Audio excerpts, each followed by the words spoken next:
Hello, good afternoon and welcome. I'm very pleased to be here in Houston at World Hydrogen North America. I'm very pleased to be joined by Henrik Rasmussen. Henrik runs the Topsoe business here in the Americas. Topsoe is obviously a very well-known name, a huge leader in providing technology across a variety of different paths. So maybe should we start there, Henrik, and maybe just give a quick overview about some of the breadth of the work that you're doing here in the space. Yeah, well, thank you for having me.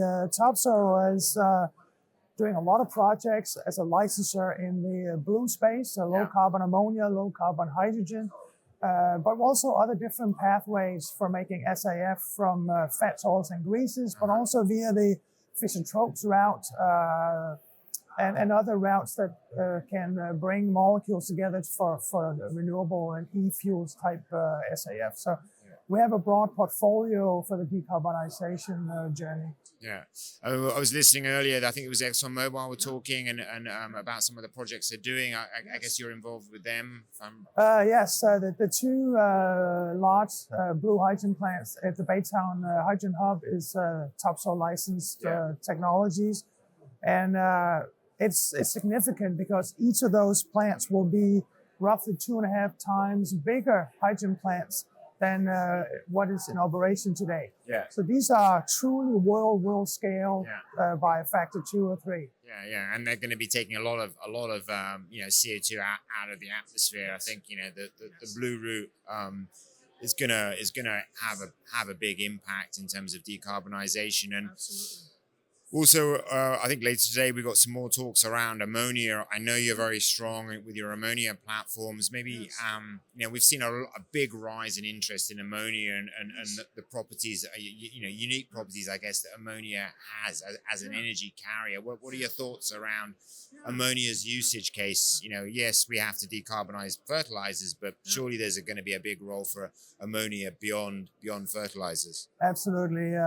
All the projects that we have ongoing on the Gulf Coast, it's pretty much all for energy carrier. And we can make the blue ammonia in the US at scale at a very affordable CapEx and OpEx and still allow us to ship it to Asia Pacific for use as a low energy source. So we in America can really help decarbonize the world, and it can be used for electricity generation. We can also, on the other side of the world, crack it back to hydrogen and ammonia cracking, and we can also implement it in IMO for shipping. Yeah. So I see blue ammonia, low carbon ammonia as the really only scalable commodity chemical that can make this happen in the near future. Yeah. Because we have the infrastructure. We know how to transport ammonia. We know how to store ammonia. Yeah. We've been doing it for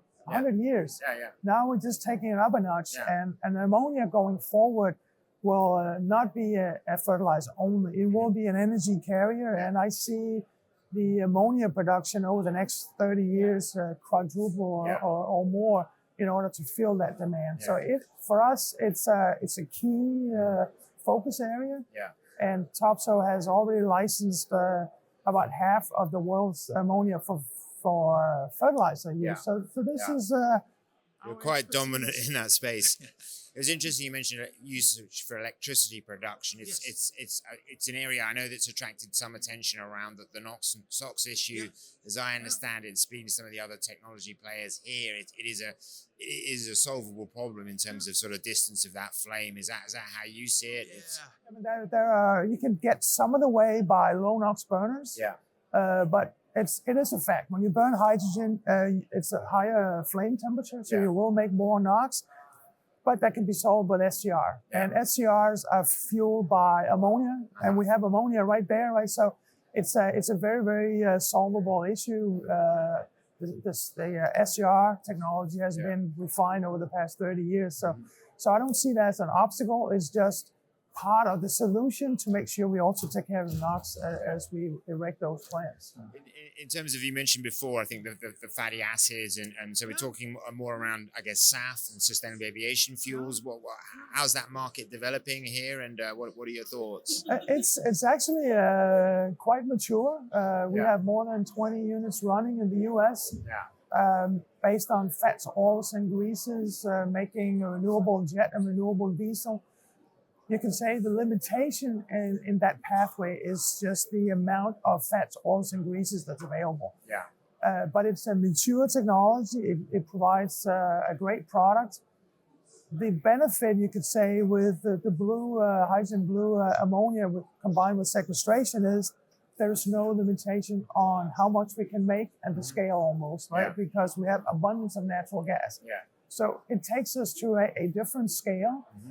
Both pathways are important, but there is a limitation as to how many barrels we can make on the fats, oils, and grease pathway. Yeah. Today our clients are producing around 200,000 barrels of renewable jet and diesel. Yeah. And we will be around 300,000 barrels by the end of the year. Yeah. But that still only represents maybe 2 or 3% of the consumption in the US. Yeah.